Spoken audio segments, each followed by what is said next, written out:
exponer sobre las complicaciones intraoperatorias. Bueno, doctor, primeramente sabemos que la hipotensión va a ser una de las complicaciones más frecuentes en sí que viene por todos los anestésicos. Ya anteriormente habíamos hablado incluso de la fisiología cardíaca asociada, ¿no?, a la anestesia, que es lo que pasa, ¿no? Recordando velozmente nada más, es que va a haber mecanismos, ¿no? Por ejemplo, la vasodilatación inducida por anestésicos, ¿no? El proceso de hipotensión nos va a llevar a una vasodilatación, ¿no? Esto se va a dar durante la fase de inducción y mantenimiento también de la anestesia general, en este caso, ¿no? Van a actuar a nivel de músculo liso, se va a reducir la precarga, la poscarga, lo cual va a llevar a una disminución de la presión arterial, ¿no? También hay la depresión miocárdica, en la cual va a haber una disminución de la contractibilidad del músculo miocárdico, ¿no? Cae también gasto cardíaco, va a haber disminución de la presión arterial. Sí, estos anestésicos van a inhibir, ¿no?, el ingreso de calcio, ¿no?, el flujo de calcio dentro de la célula, ¿no?, de la célula cardíaca. ¿Sí? Ya, dentro de la hipotensión intraoperatoria también se va a definir típicamente, ¿no?, como una disminución de la presión arterial, pero más que todo vamos a ver el PAM, ahí vamos a medir el PAM, ¿no?, que a menudo va a ser de 60 a 70 milímetros de mercurio. Entonces vamos a ver cuándo es ligero, moderado y de alto riesgo. Cuando es ligero, en realidad vamos a ver que es una exposición prolongada durante 10 minutos o más de una PAM menos de 80, o una exposición menor de menor duración, es decir, de una PAM también menos de 70. Ahora, cuando vemos un riesgo moderado, es que es una exposición a una PAM menor de 60 a 65 milímetros de mercurio durante más o menos menos de 5 minutos, ¿no? Ahora, cuando es un alto riesgo, vemos que la exposición de la PAM va a ser menor de 65 milímetros de mercurio, más o menos durante 20 minutos, ¿no? Entonces es más sostenida ya. Claro que vemos que los valores van a ser variables, no en todo se cumple ello, pero es un parámetro que nos podemos guiar. Ya, las complicaciones, vamos a ver que si hay una hipotensión, una disminución del gasto cardíaco, flujo sanguíneo, hay una caída también de la presión arterial, ¿no?, y todo ello, y hay una hipoperfusión cerebral, ¿no?, que va a generar confusión, injurias, incluso a nivel renal también vamos a tener complicaciones, o sea, todo lo que ya sabemos que se desencadena, ¿no? También hay una isquemia miocárdica, puede generar arritmias, infartos, lesiones renales, como mencionábamos, y hay un aumento de la de la mortalidad, ¿no?, perioperatoria también dentro del periodo de la cirugía. El manejo en sí, ya hablábamos anteriormente también sobre la administración de líquidos, coloides, todo ello que nos va a ayudar a compensar, ¿no? Vasopresores, que también más adelante se va a precisar cuáles podemos usar, inotrópicos, y también el ajuste de la anestesia, ¿no?, de acuerdo también a los criterios de AS de cada paciente, ¿no? Y ajustar la posición también del paciente, porque sabemos que es importante hasta la ubicación del paciente, ¿no?, cómo va a estar para el momento de la cirugía. Siguiente.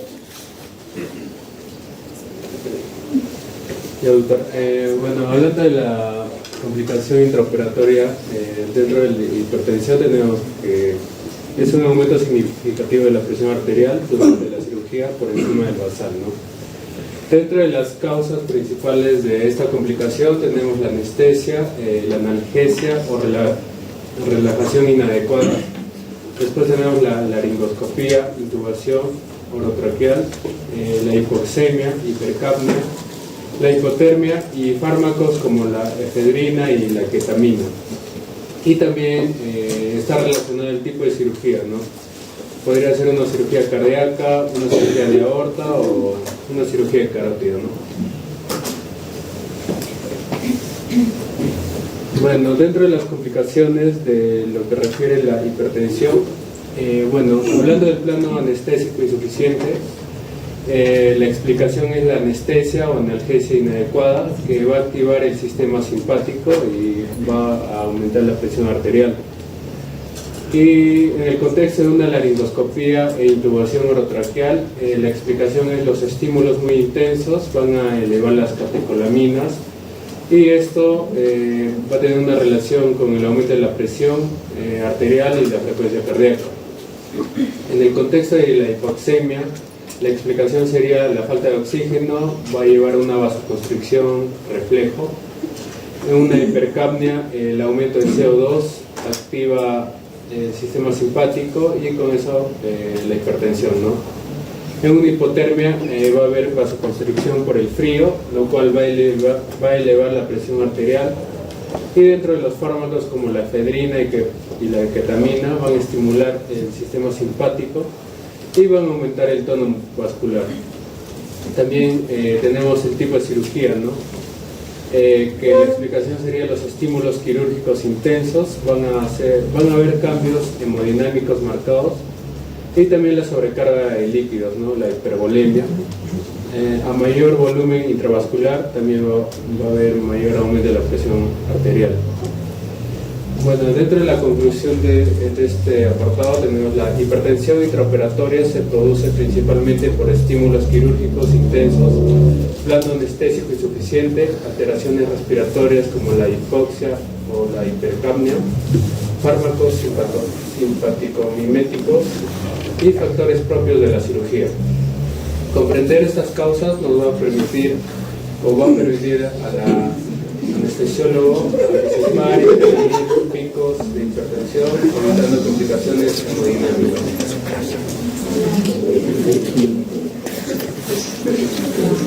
Bueno, dentro de los límites seguros, esto significa que si el paciente llega, los límites seguros se refiere a no permitir las fluctuaciones mayores o igual al 20% del basal. Esto significa que si el paciente llega con una presión arterial sistólica de 130 milímetros de mercurio, no debe subir más de 156 ni bajar más de 104. Y respecto a las variaciones mayores, aumentan el riesgo de complicaciones postoperatorias como isquemia miocárdica, fallo renal, y eventos neurológicos y sangrado. La conclusión de ese apartado sería: no se deben permitir fluctuaciones mayores al 20% respecto al basal de presión arterial del paciente durante la cirugía, y las variaciones amplias, tanto elevaciones como descensos, se asocian con aumentos significativos de complicaciones postoperatorias, especialmente cardiovasculares y renales, y lo cual se debe mantener la estabilidad hemodinámica en un objetivo de presión.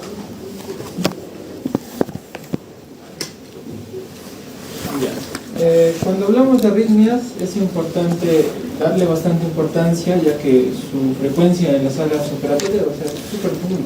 En un monitoreo constante adecuado de los pacientes, alrededor del 60-80% van a sufrir algún tipo de arritmia.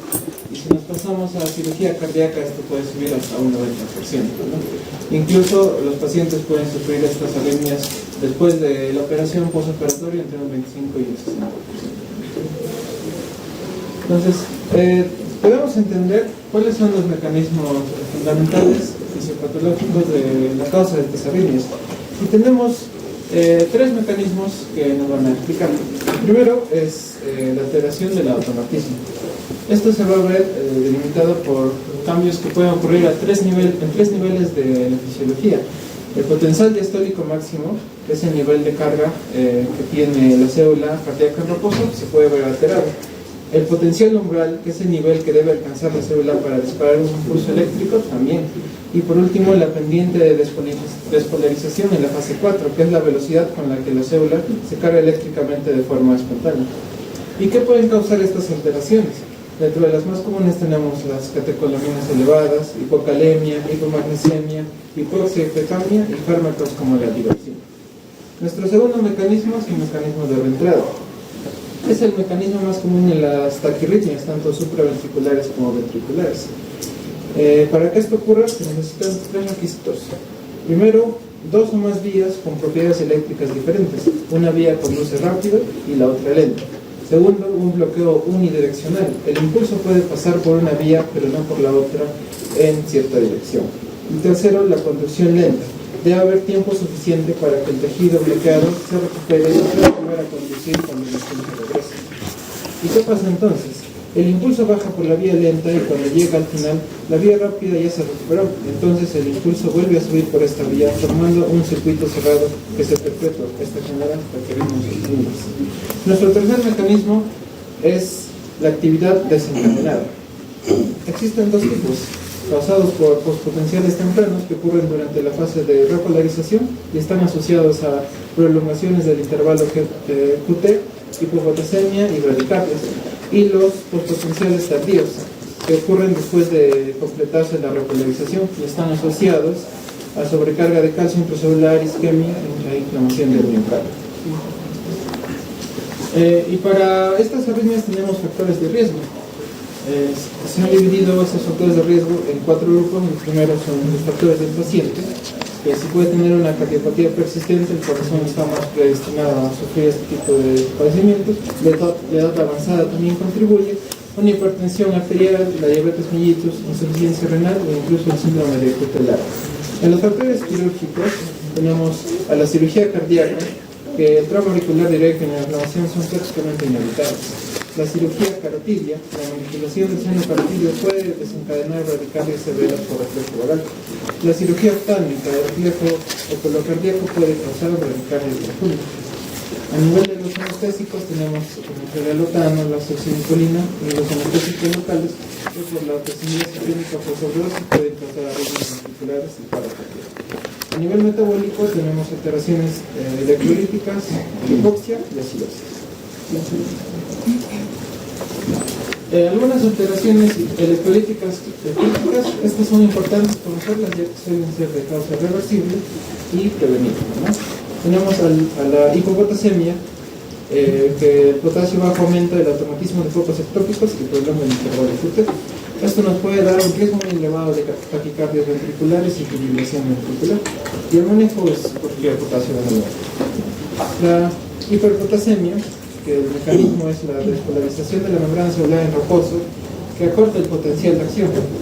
Las consecuencias clínicas van a ser bradicardia severa, bloqueos auriculoventriculares progresivos y niveles críticos, cuando es mayor de 7 o 8, puede causar paro cardíaco en asistolia. El manejo es una emergencia médica con glutamato de calcio para estabilizar la membrana y líquidos con insulina con glucosa para reconstruir y distribuir el potasio. La hipocalcemia, cuyo mecanismo es que prolonga el intervalo QT dando la conducción cardíaca. Las consecuencias clínicas que puede presentar son el aumento del riesgo de dorsal de Polis y su manejo es administrando calcio. La hipermagnesemia también prolonga el intervalo QT y facilita los circuitos de reentrada. Hay un riesgo muy elevado de dorsal de Polis y el magnesio es cofactor de muchas bombas diálicas.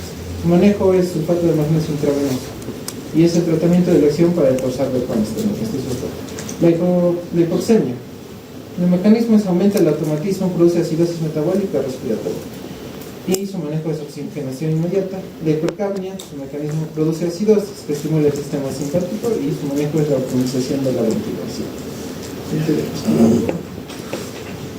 Dentro de las arritmias tenemos dos grupos, las bradiarritmias y las taquiarritmias. Dentro de las bradiarritmias tenemos a la bradicardia sinusal, que es la frecuencia cardíaca menor a 60 latidos por minuto con origen sinusal normal, es decir, el nódulo sinoauricular funciona pero más lento de lo normal. Las posibles causas de esta situación puede ser la anestesia profunda, la hipoxia, la atracción peritoneal o manipulación visceral o la hipotermia. Y el manejo depende si hay compromiso hemodinámico en toda la presión.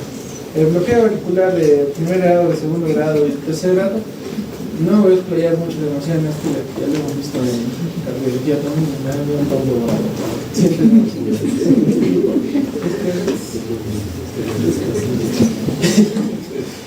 Menciónalos nomás, los principales, no te pongas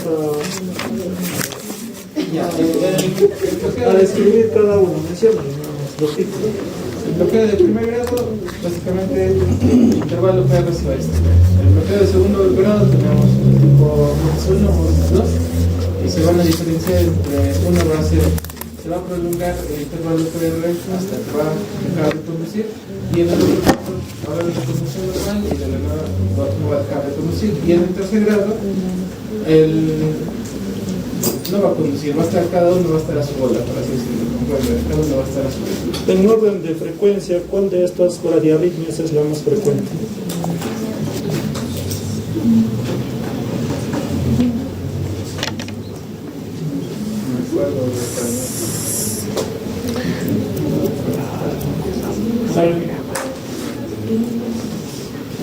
La bradicardia sinusal es lo más común, al igual que en las taquiarritmias, lo más frecuente es la taquicardia sinusal. ¿Ya? Continúa. Vamos a hablar de las taquiarritmias, las supraventriculares. Dentro de las supraventriculares tenemos la taquicardia supraventricular y la taquicardia nodal. La frecuencia de esta taquicardia suele estar entre 140 y 250 latidos. Vamos a ver un QR estrecho. Generalmente es bien tolerada si el paciente no tiene una taquicardia. La fibrilación auricular es una actividad eléctrica auricular completamente desorganizada. Es una respuesta ventricular irregular y muy frecuente postoperatoria y cirugía cardíaca. Y su mayor riesgo son las tromboembolias, ¿no? La frecuencia auricular. La frecuencia auricular es muy rápida, de 250 a 300 latidos por minuto. Típicamente hay un bloqueo AB21, es decir, solo uno de cada dos impulsos auriculares pasan por los ventículos y la respuesta ventricular típica es de 150 latidos por minuto. El síndrome Wolff-Parkinson-White es la presencia de una vía accesoria que conecta aurículas y ventrículos. Se puede conducir muy rápido, especialmente si el paciente desarrolla fibrilación auricular. El peligro de esta patología es que la vía accesoria puede conducir a frecuencias ventriculares extremadamente altas, llevando a fibrilación ventricular. Las taquicardias ventriculares, comenzamos con la extrasístole ventricular, son latidos ventriculares prematuros aislados. Pueden ser unifocales o multifocales y son generalmente benignas y son aisladas. Nos queda 4 minutos, ¿no?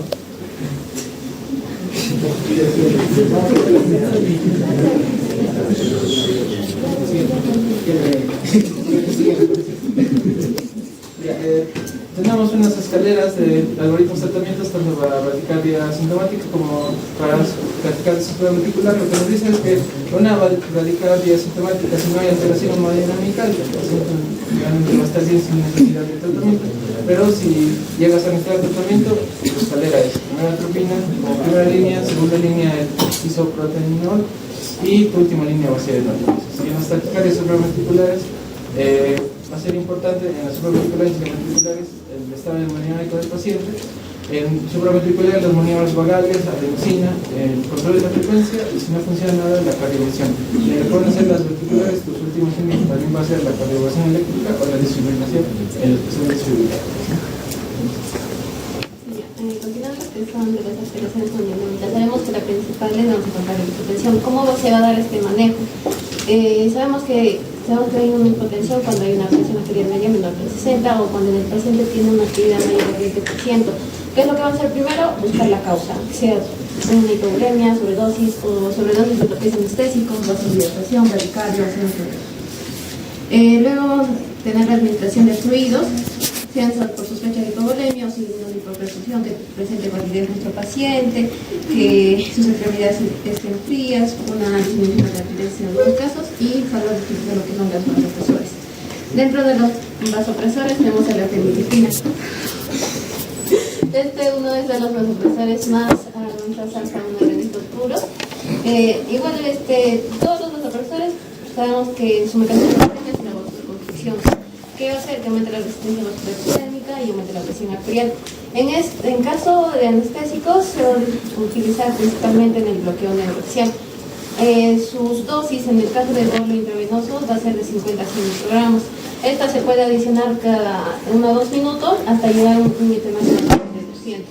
En casos de infusión intravenosa, va a ser de 0.5 a 2 microgramos por No, nadie se va a acordar de tu voz. No le ha dicho. Yo dosis les he dicho.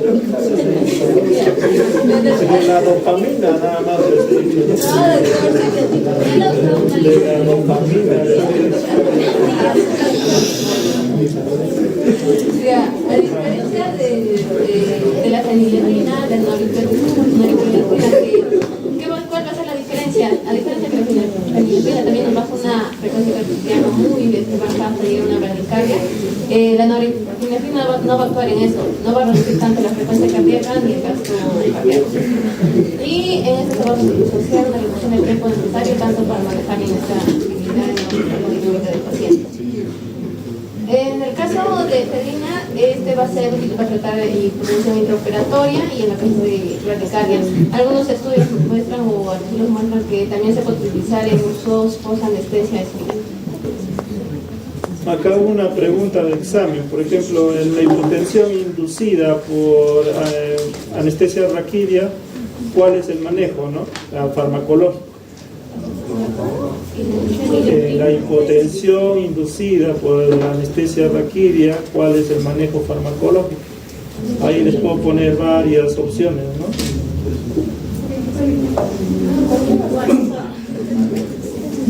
Puede ser la fenilefrina o la efedrina, ¿no? Más es el uso tanto de la fenilefrina y de algunos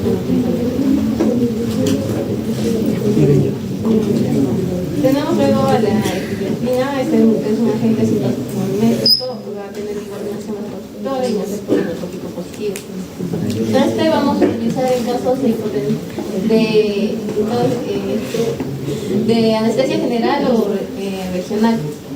En estos casos, las dosis tienden a variar un poquito, ya que en el manejo hemodinámico del paciente que presenta shock va a ser de 5 a 10, pero en el caso que sea por anestesia va a ser de 2 a 5. En las feminas vemos que este sí o sí va a ser indicado en situaciones de hipotensión, shock o fallo respiratorio durante la anestesia. Esto tiene de acuerdo a qué efecto buscamos. Por ejemplo, si tenemos un efecto renal para que aumente el flujo sanguíneo renal y la diuresis, vamos a utilizar una dosis de 1 a 3 microgramos por kilogramo por minuto. Si buscamos un efecto inotrópico, va a ser la dosis de 3 a 10 microgramos por kilogramo por minuto, ya que esto nos mejora la contractilidad miocárdica y el eco cardíaco. Y ya las dosis máximas, que nos va a dar un efecto vasopresor, es de 10 a 20 microgramos por kilogramo por minuto, que esto nos va a aumentar la resistencia vascular sistémica y la función. Y finalmente, el último, más, no va a ser un vasopresor no magnético, se va a utilizar en manejo hemodinámico perioperatorio. Exactamente, mayormente en cirugía cardiovasculares y estados de shock. Y mayormente en casos de hipotensión refractaria, lo que son las catecolaminas anteriores. Y en pacientes también que previamente han tomado un YECA o un ARAT. Mayormente en bolos se da de 1 a 2 unidades, pero es mayor en infusión de 0.03 hasta 0.9 gramos. Y se da una administración antes de la inducción, cosa que podemos controlar tanto la hipotensión y bradicardia causados sean por propofol o fentanilo en cirugías menores.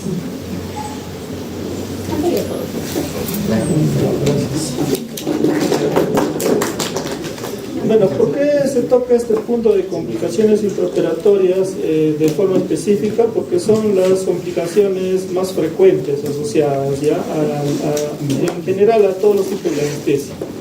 La hipotensión, como habíamos recordado, generalmente se presenta con casi todos los anestésicos generales, al igual que con las anestesias neuroaxiales, ¿no? Que habíamos hablado del bloqueo simpático.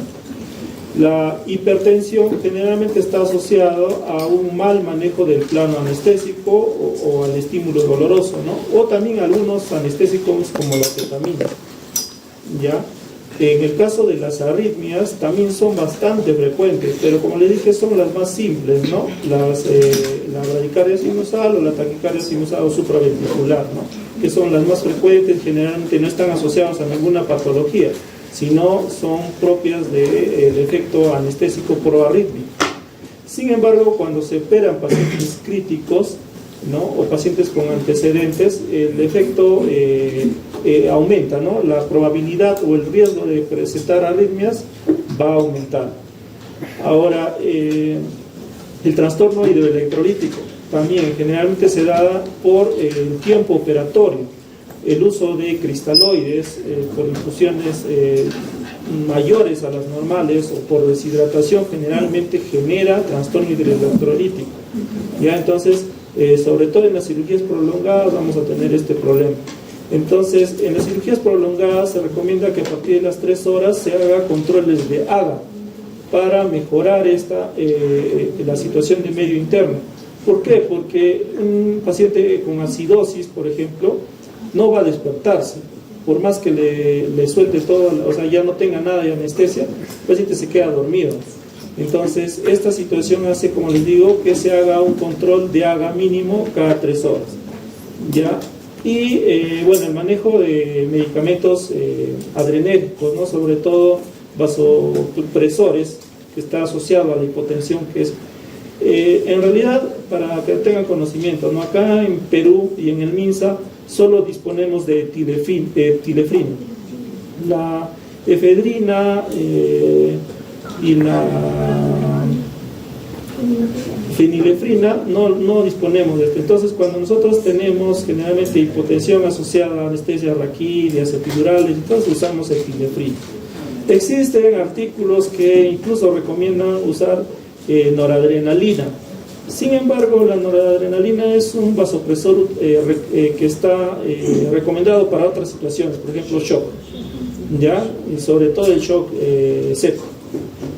¿Ya? Entonces, no es recomendado utilizarlo. ¿Por qué? Porque se tendría que hacer una regulación de la dosis y en el tiempo que se puede generar daño, ¿no? O sea, variaciones o fluctuaciones de la presión muy altas. ¿Qué más? Y bueno, la dopamina, dobutamina son fármacos que se utilizan ya en una segunda, tercera línea, o incluso la vasopresina en última opción cuando ya no hay efecto o no hay respuesta a los demás medicamentos, ¿no? ¿Ya? Entonces, bueno, eso espero que haya quedado claro. Nos falta 3 temas, ¿no? La próxima semana, como sea, tratamos de terminarlo, ¿ya? Los 3 temas, por favor. Y para ver, pues, a ver cómo se les... si les tomo un pastel más o... Depende de ustedes, ¿sabes? Yo creo que... Ya vemos.